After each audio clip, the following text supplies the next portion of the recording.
I have got my final mock draft ready for you. Number 5, here we go. It's the first big surprise, I think, of my mock. If it was me picking, I want to be very clear. Shedeur would be my top quarterback off the board. I really should have had both the tight ends off the board by this point, both Tyler Warren and Colston Loveland from Michigan. They're top 10 talents in this draft. College football's never been better. Interest has never been higher. I believe that we are at the dawn of the golden age of college football.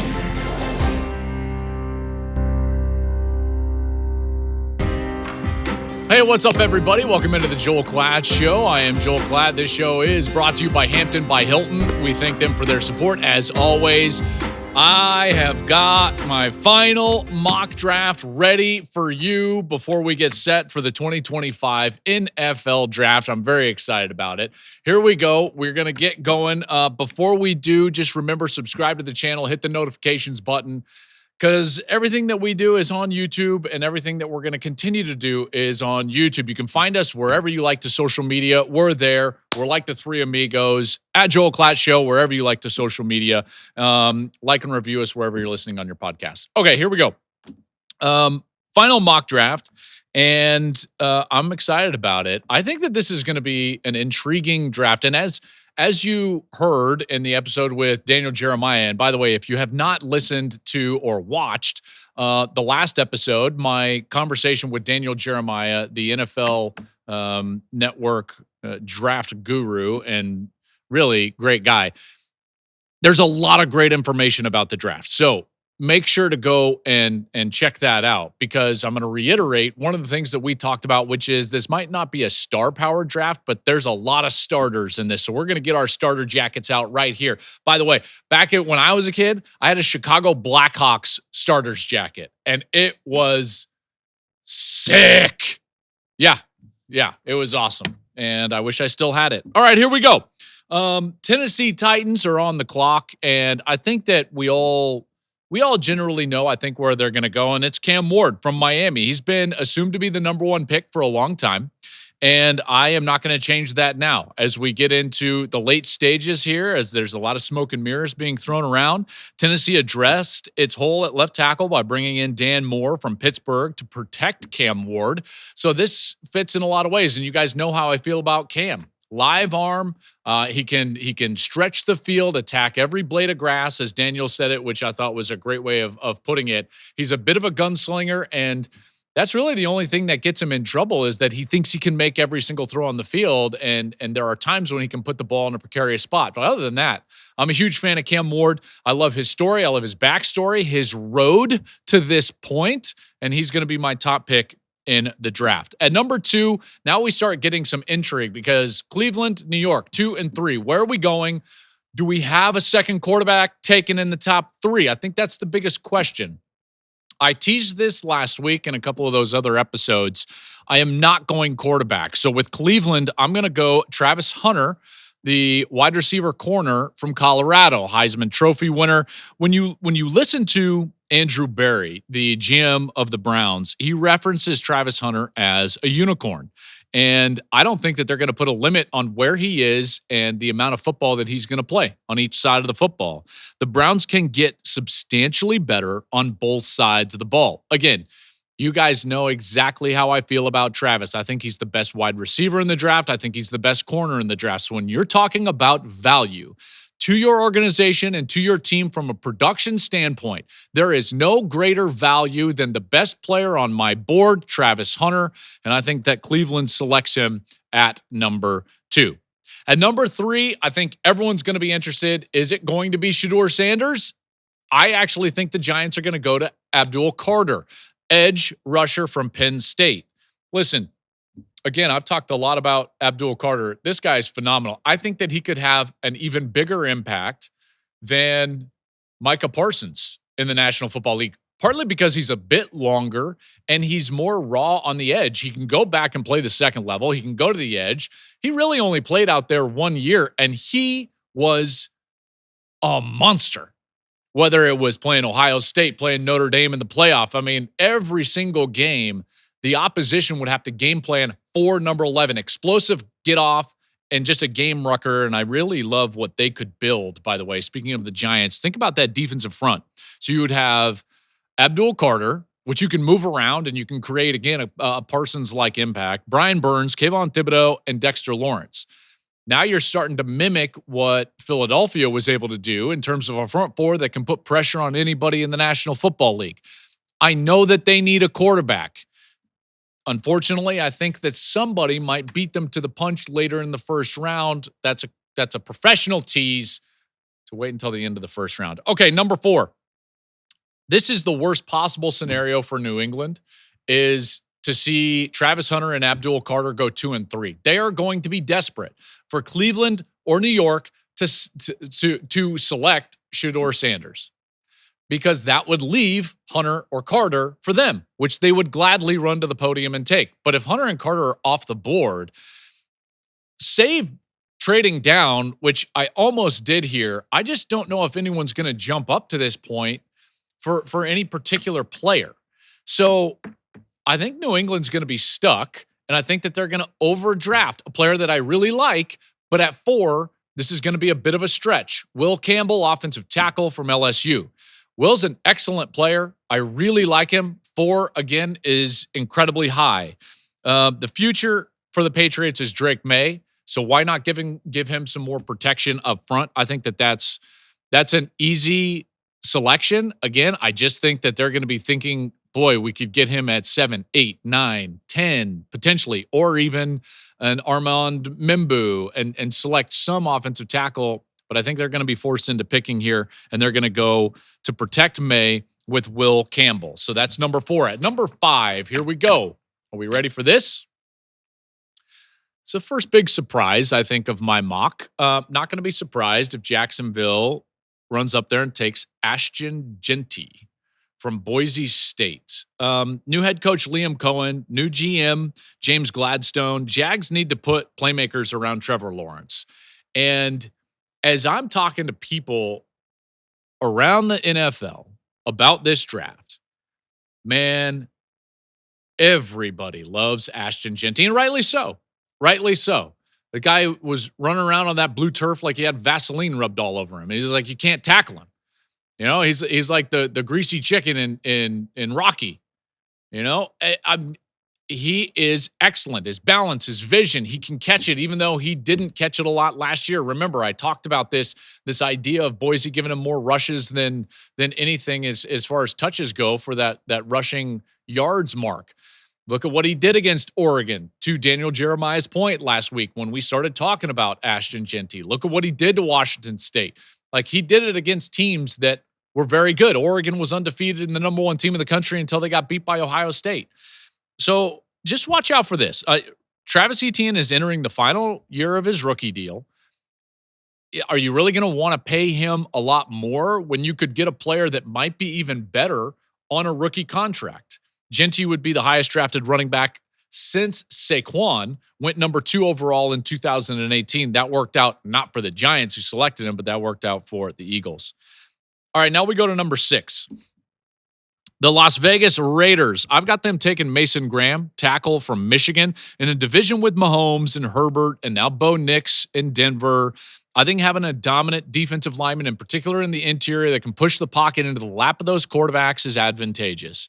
This is what this kid can do. I think he's going to be an outstanding player. In a lot of ways, he's been, at least in my estimation, as I've evaluated college football, he's been one of the most disruptive interior defensive linemen since Ndamukong Suh. Heck, I mean, he basically beat Ohio State last year with the help of maybe a banged-up quarterback and some interesting play selections. But he's amazing. Got Geno Smith on offense. Pete Carroll comes in, gets this organization back on track. How? Front to back, inside out. That's how you build defense. Front to back, inside out. Who's that? Mason Graham. He's like a cornerstone piece. Now it's the Jets at number 7. You know, the Jets are always an interesting one because, again, they're the Jets. I'm going to go Armand Membu from Missouri. I'm going to go offensive line here. I don't have a ton of confidence in this pick, but I'm going to go with Membu. He's getting a lot of chatter in draft circles. You can put him at right tackle where he played in college. You can pair him with Olu Fashanu at tackle and potentially have your bookends set for this foreseeable future. And you can be protecting Justin Fields. You know, that's not a bad idea. Remember, Fields did not have a ton of protection in Chicago, as Bears fans know. And maybe you give him protection and he takes the next step. Think of all the quarterbacks in the National Football League who had almost like a second lease on life at a second organization, a third organization, and then succeeded. I mean, look at a guy like Baker Mayfield. Maybe Fields could have that. Why not give him some protection up front? All right, Carolina at number 8. Probably should have had more edge players go here because they're always in such need. You know that the NFL decision makers want edge players. So I'm thinking here, I'm like, all right, the Panthers had the worst scoring defense in the league last year. They've got to get better on that side of the ball. Jalen Walker is the pick here. So Jalen Walker from Georgia goes at number 8. He's a do-it-all linebacker. He can play inside. He makes a lot of tackles, but he's also a really explosive player, and you can go down and put him on the edge as a pass rusher. So to me, where they are defensively and what he can do from a versatility standpoint makes a lot of sense. Jalen Walker, the Bulldog, goes to Carolina. Now we get to number 9. All right, don't have Shedeur Sanders off the board, and here we go. This is where I think the draft gets very interesting because Cleveland still is going to need to address the quarterback position. New York still needs to address the quarterback position, and probably Pittsburgh needs to address the quarterback position, and yet largely, there's only one guy that we would all say, including me, say like, okay, he's certainly in the top 2. New Orleans needs to address the quarterback issue, and I think that they do it right here. I think this is a good spot for Shedeur Sanders. He's going to go to New Orleans at number 9. Derek Carr's shoulder means that they've got a huge need. Huge need. Why not go to a dome and an offensive-oriented coach? I think that this would be a great position for Shedeur Sanders, and you know how I feel about him as a player. I think Shedeur is a great player. In fact, if it was me, listen, this is a mix of what I think is going to happen and what I'm hearing. If it was me picking, I want to be very clear. Shedeur would be my top quarterback off the board. Okay? I think he's that good.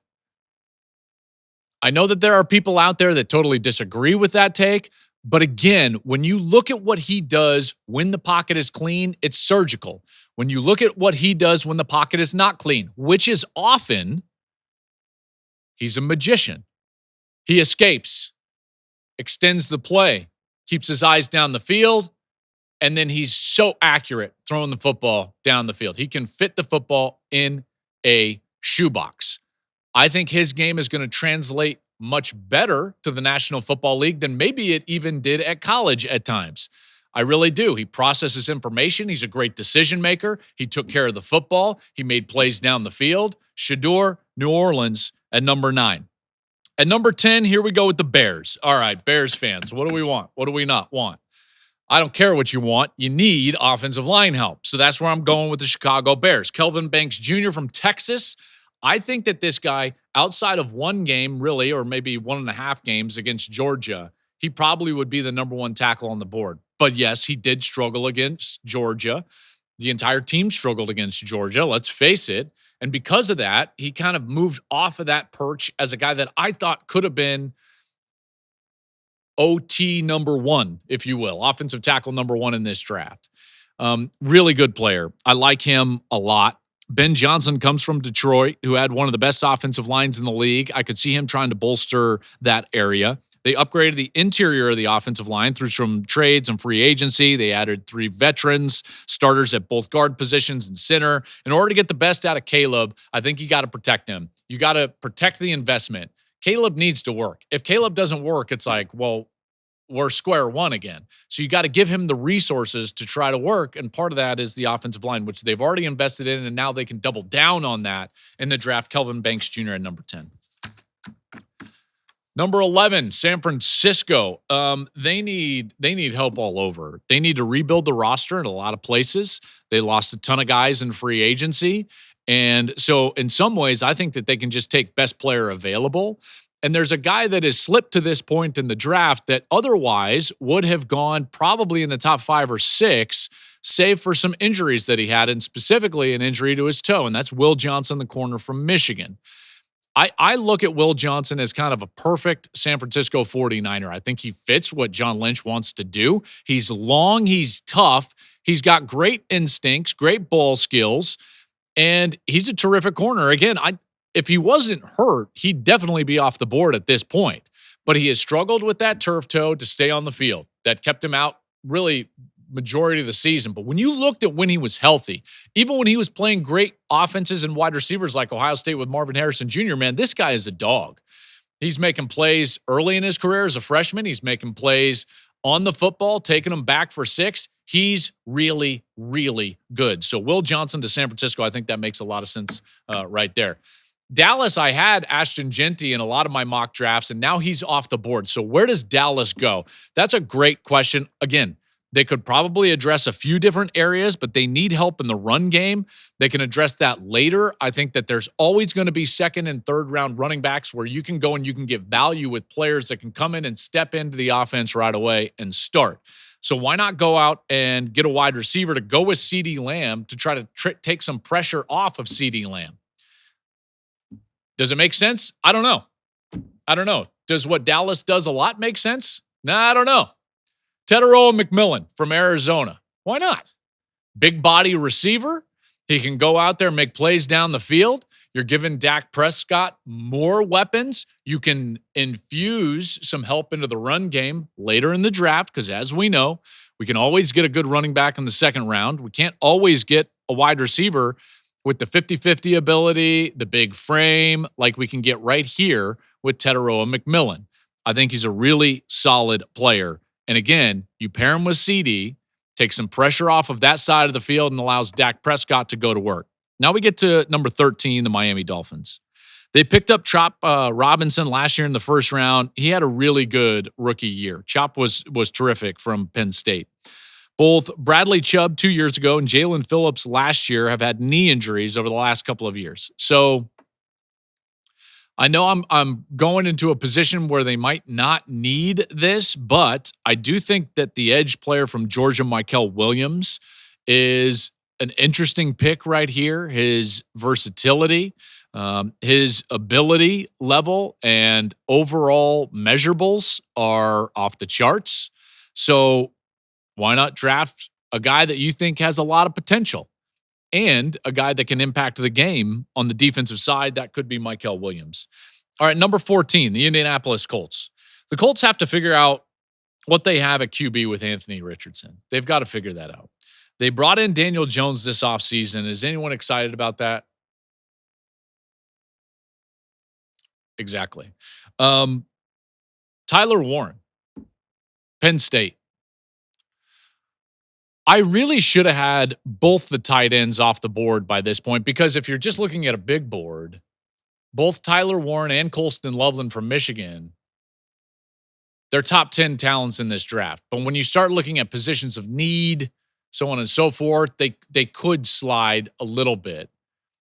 If Warren's there for the Colts, I think that this makes a ton of sense because it gives your quarterback, your young quarterback, a really solid third down option to go to. And again, I don't think anybody, at least at the tight end position, exploits space on the field in a creative manner like Tyler Warren. This guy, he does it all. Snap it to him, hand it to him, toss it to him, screen it to him, throw it to him. He can get down to the seam.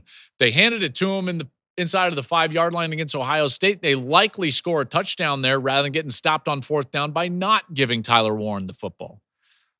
That might have been like a bit of a Band-Aid ripped off that hasn't quite healed yet for the Nittany Lion fans.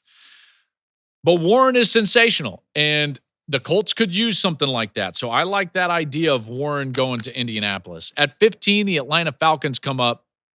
I like Mike Green from Marshall. This is a production over traits. You know, Mike's not going to blow you away with his traits, but boy, no one was more productive. He led college football with 17 sacks. He was terrific against Ohio State. His coach, Charles Huff, told me if he was at Alabama, he would have been a starter. He would have been right there with Anderson and all those great defenders as one of those players that we were talking about as an absolute game record. Now, He's got a little bit of a checkered past with what happened to him at Virginia. There was, allegations thrown around. Nothing really came of that, but he was dismissed from the team. He ends up transferring to Marshall. He has a really good year. Last year, like I said, led the country in sacks, and here he is with the Falcons. They need help on the edge. Second fewest sacks, by the way, in the league last year. So I like Mike Green right there. Arizona at number 16. Just truth be told, this is my middle son, Samuel, who just turned 11. Sam is the best. I love Sam.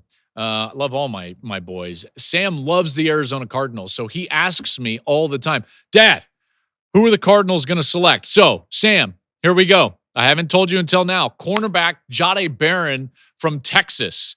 I like that. Cardinals made a big free agent acquisition on the edge with Josh Sweat.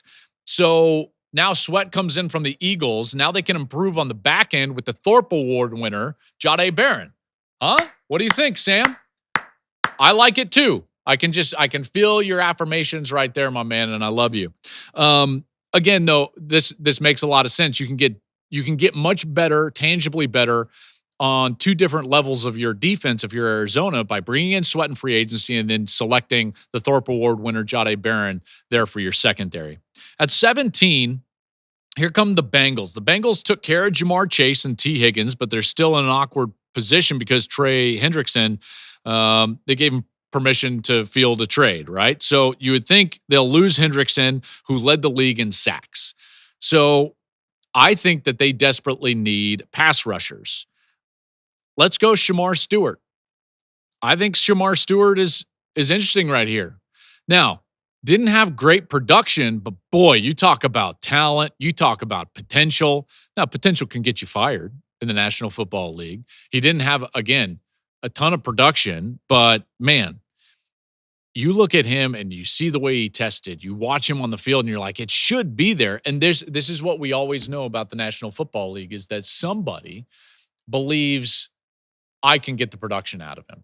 He only had 1.5 sacks each of his years at Texas A&M, so 4.5 sacks in 3 years at A&M. I know. Everyone from Cincinnati just went, what?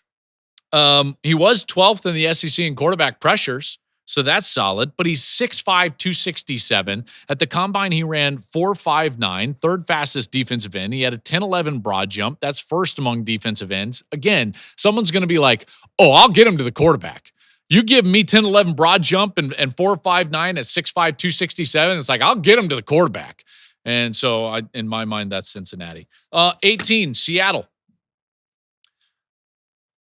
Mike McDonald sees Michigan tight end Colston Loveland, and he's like, yep, boom. Colston Loveland goes to Seattle. The offense will look different this year. Sam Darnold at quarterback, Cooper Kupp at wide receiver to pair with Jackson Smith and Jigba. Why not give him a guy who, like I said, creates his own space? Doesn't exploit the space on the field like a Tyler Warren, creates his own space with awesome routes.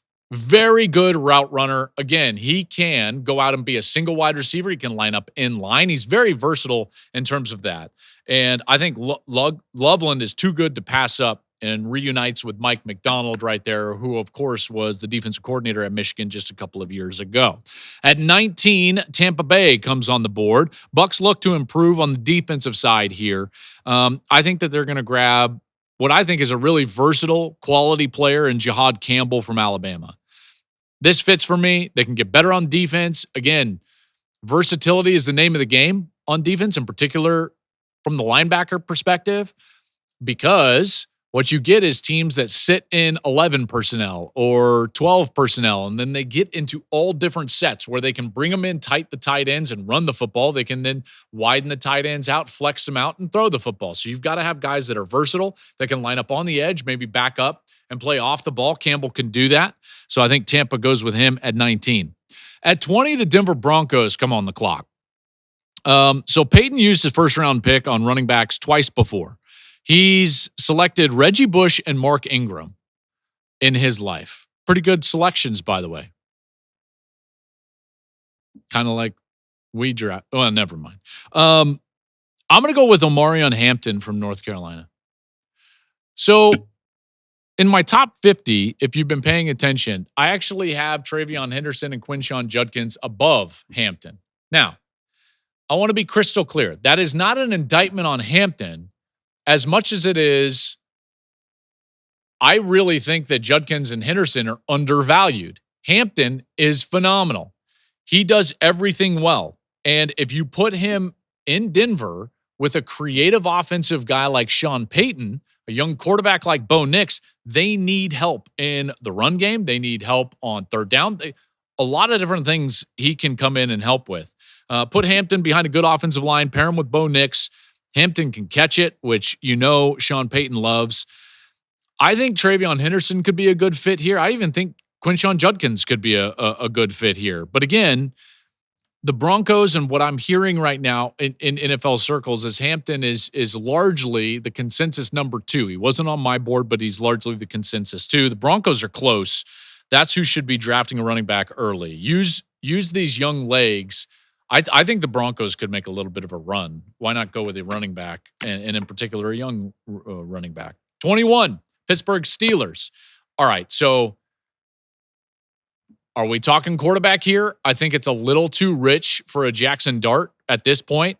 So the guy who I just think oozes Pittsburgh Steelers at this point is a safety from South Carolina, Nick Emanwari. It's going to be a temptation to go QB here. The Rodgers saga, at least as we're taping here, it's Good Friday as we're taping, and that's continuing. Emanwari is a downhill safety. Tell me that doesn't scream Pittsburgh. This guy is big. He's physical. He does not shy away from contact, and he can run. He can run. You put him in Pittsburgh, and it's one of those selections that we all look up at the end of the day, and we're like, well, that's the most Pittsburgh selection you could possibly make. And so Nick Emanwari to the Steelers. 22, the Chargers are up. Guess who's still on the board in this mock draft? Kenneth Grant. Kenneth Grant will get selected if he's still on the board by the Chargers. There's no doubt in my mind.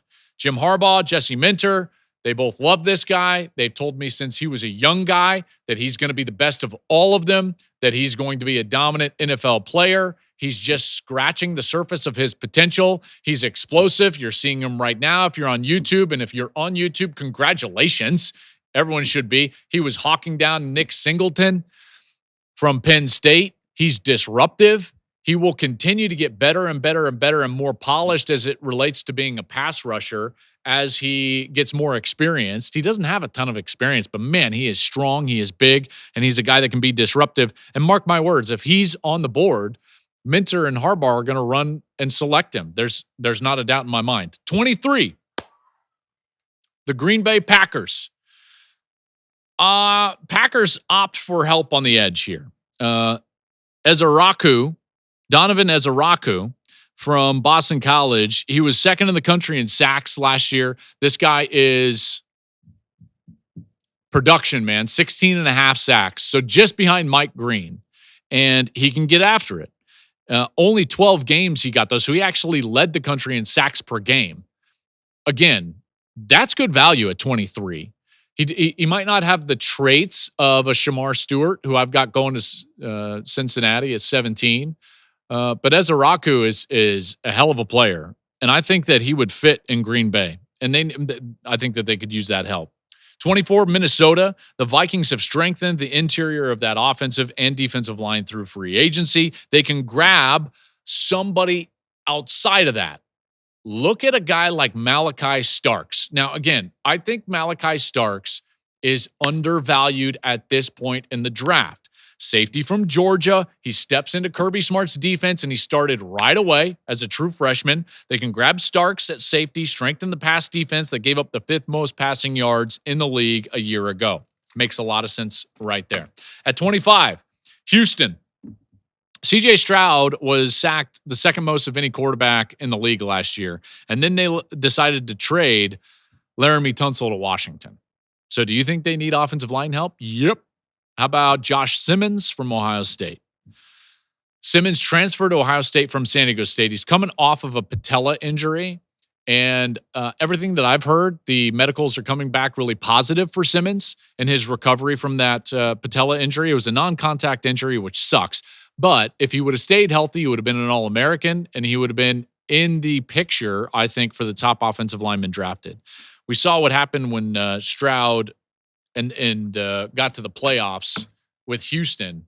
Kansas City was all over him. What was he sacked like 8 times? So give him some help up front. At 26, the Rams.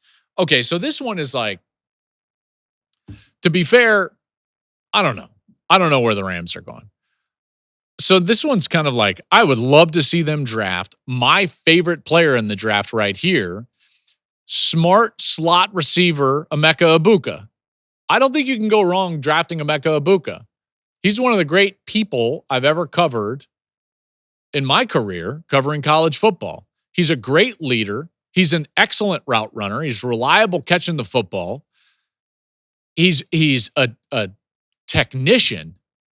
And everybody that comes from that wide receiver room is excellent. So you pair someone like that late. They lost Cooper Kupp.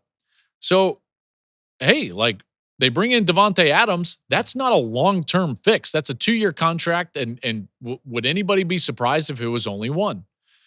No. So let's get someone young that can be there and be another threat for staff. I like that. Best culture guy in the draft, Emeka Egbuka. At 27, the Ravens are on the clock. Hey, shout out to North Dakota State. You won the national title in the FCS, and you get a first-rounder, interior offensive lineman, Gray Zabel.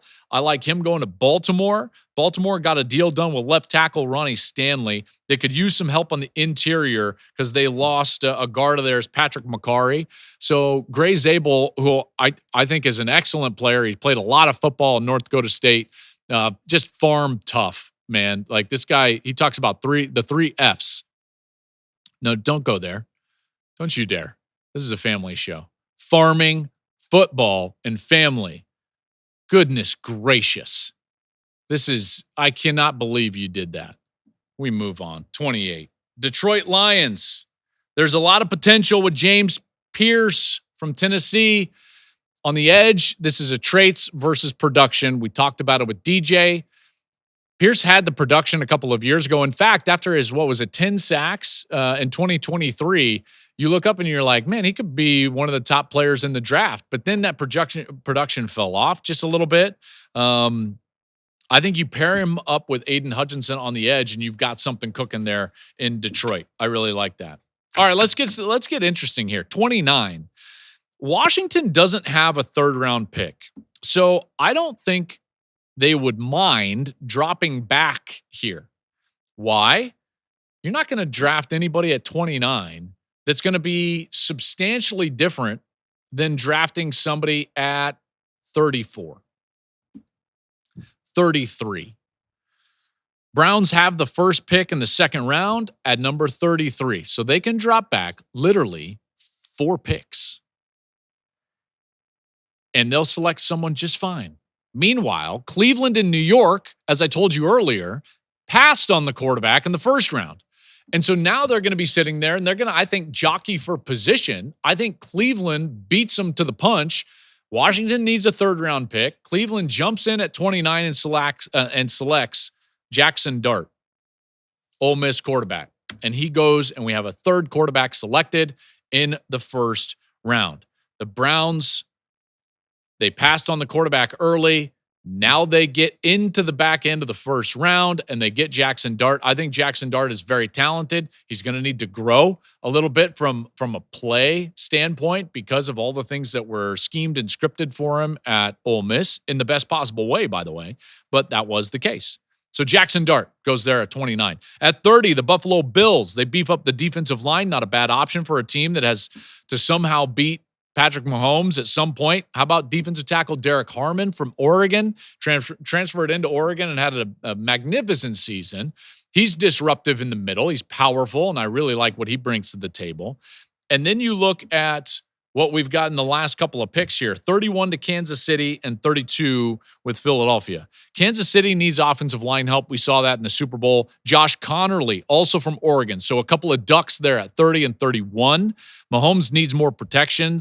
The Chiefs traded away Joe Thuney to the Bears, and he was a makeshift left tackle anyways last year. Connerly would be a great pickup for them, and they basically can address their biggest need. So Connerly at 31, that's perfect, at least in my estimation. If I was a Chiefs fan, I would feel really good about that. And then the Eagles, last pick of the first round, most Eagles pick possible, Walter Nolan, former number one defensive tackle in the country, all of a sudden slips to the Eagles. And everyone's thinking to themselves, how did we let that happen? Walter Nolan from Ole Miss and Texas A&M. I continue to like the idea of this match. I did this in my last mock.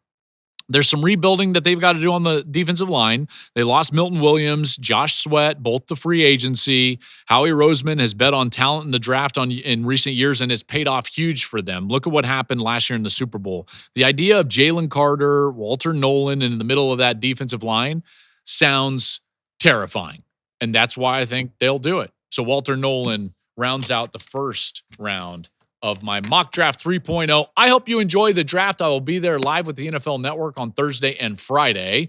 We will have more content. My reaction to the draft coming up next week right here on the Joel Klatt Show.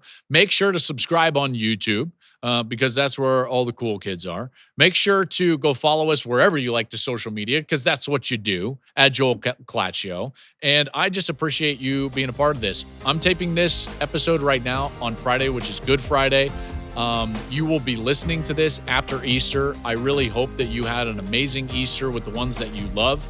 I'm certainly thankful for my risen Lord, and those of you that believe, I'm sure, are as well. So I hope you had a great Easter, and I'm very thankful for you listening to this show, and we'll be back next week with my reaction to the NFL Draft.